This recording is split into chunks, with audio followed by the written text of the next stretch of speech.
This is part 2 of my fitness journey where my obsession didn't disappear, rather it just shapeshifted into something else, a fear of not being enough.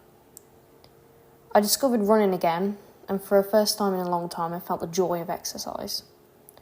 Oh, how freeing it was, having the ability to increase my speed every time I went on that run, to feel the wind rush against my face. I finally understood what people meant by the runner's high. I got the idea from my neighbour who has done a lifetime of running, and from the first scene in 28 weeks later, at the start when Don is sprinting for his life. I found both of these to be a great motivator. So I was doing 2 kilometres in about 12 minutes, and because it's me, I thought, why not aim for the Marine Corps standard, which is running 2 kilometres in 8 minutes. I gave myself 3 months, and spoiler, I was very wrong on that, and that I needed a lot more time. But I started off at 12 minutes, then 11, then 10, and then 9, and then 8 minutes and 40 seconds was my best time. So I worked harder, pushed harder. I would train 3 times a week without fail for 2 years straight. So not every day, as that would be preposterous. But all those sessions would be pushing to my absolute extreme. I knew I was so close to what I wanted. But I was plateauing and I couldn't understand why. I did the same routine as I did 6 months ago. I pushed the same way. Why wasn't I seeing results? It's like I hit a wall and couldn't get past it no matter how many times I punched it. Nothing would budge. It may seem like I'm exaggerating with how hard I pushed, but those runs would suck the energy out of me every week. I was exhausted every day, but it was normal for me. It just meant I was working hard. This was the unhealthy relationship I had with exercise. I was burnt out, but I didn't know it. I was pushing through emotional pain, physical pain, and ignored every signal telling me to stop. And now I'm suffering the consequences, even today. I thought this is what it's supposed to be like. This is what discipline is. But I couldn't even class myself as fit or a runner. I didn't think I was worthy of that identification because I hadn't reached my goal. And if I identify myself as a runner, that means I have to uphold that expectation. Maybe that might just kill me. The only way I was ever going to be enough for that identity I made for myself is if I was obsessed with it. But pushing myself to that extreme only decreased my ability. Yes, I may have reached 100% effort on that day, but now I can't walk for the rest of the week. I'm not saying don't be obsessed with what you love, as that shows real love for something. But if you really are obsessed with it, you'll want to do it for a very long time. And the only way you are going to do that is by listening to what you need. Remember, you are not a machine, you are human. A human who can do amazing things. And a machine is programmed to do something and can do it without any effort at all. Whereas a human requires discipline and absolute commitment to the exercise. It means a lot more than what any machine could do.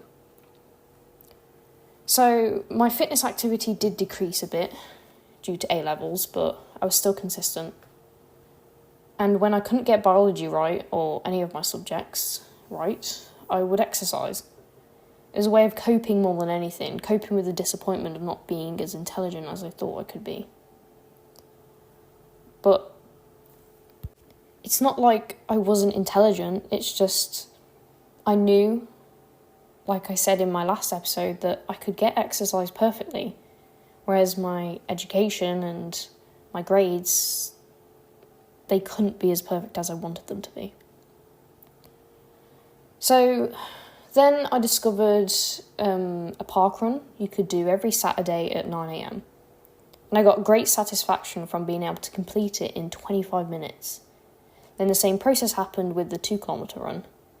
And I started to plateau at around 21, 22 minutes.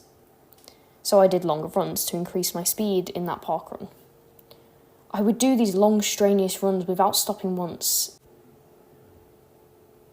And it felt good that I could do these runs. It was the first time that I was proud of myself, of what I was doing.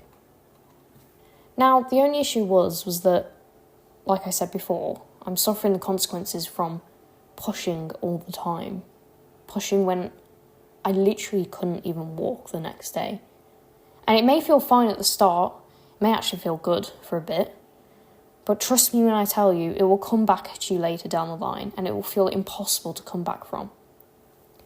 Look, I'm not telling you to give up on your dreams, because that would be a stupid thing to say. But maybe just reevaluate what you need in that moment. Resting now doesn't mean you failed your goal. It's actually a step towards it. Actually, not resting will set you back more. And I know this from experience. But if you do reach this stage of burnout, this isn't the end. This isn't a reason to give up. It's not about being built for it or not being good enough. It's about showing up even in the darkest of times. No matter how cliche that sounds.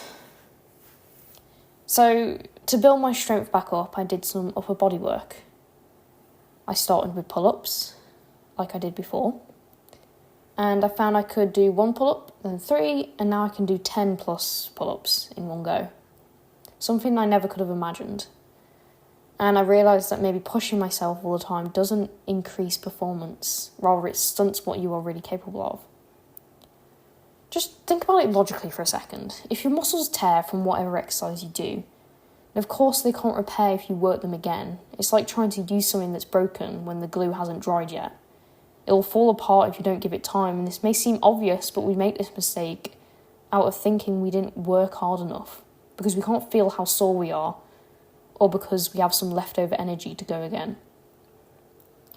But understand this, if you use your muscles to the extreme each time, and really put the effort in, there is no need to work them again. It obviously all depends on your goals, like hypertrophy, muscle strength, all that.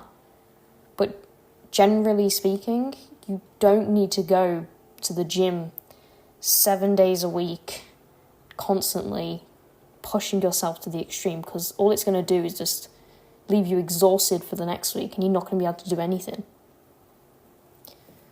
So anyway, I decided to commit to a challenge by doing as many push-ups without stopping once in one set. I got up to 150 in one go.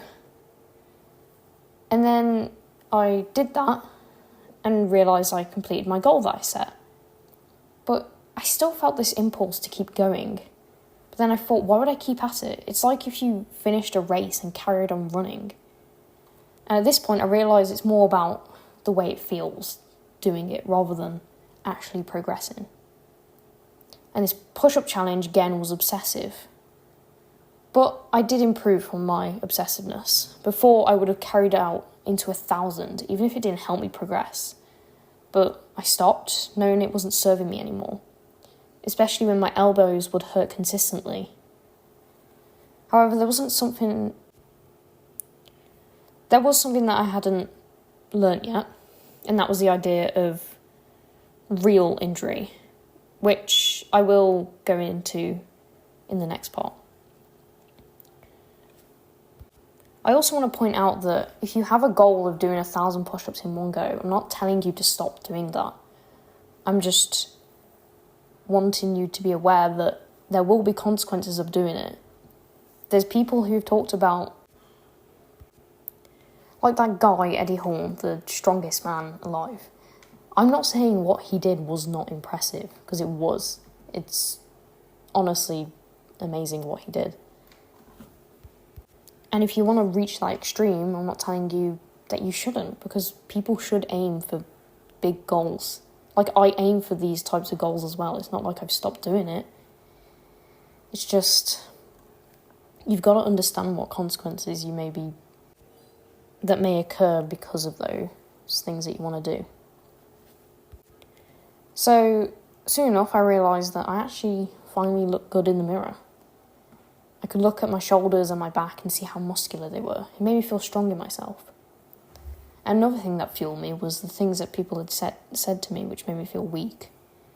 It's like with running, I could combat all of it. I finally got that sense of freedom I always wanted. And what I've learnt recently is that the whole process can be done quickly. And as a beginner, you'll want to do it.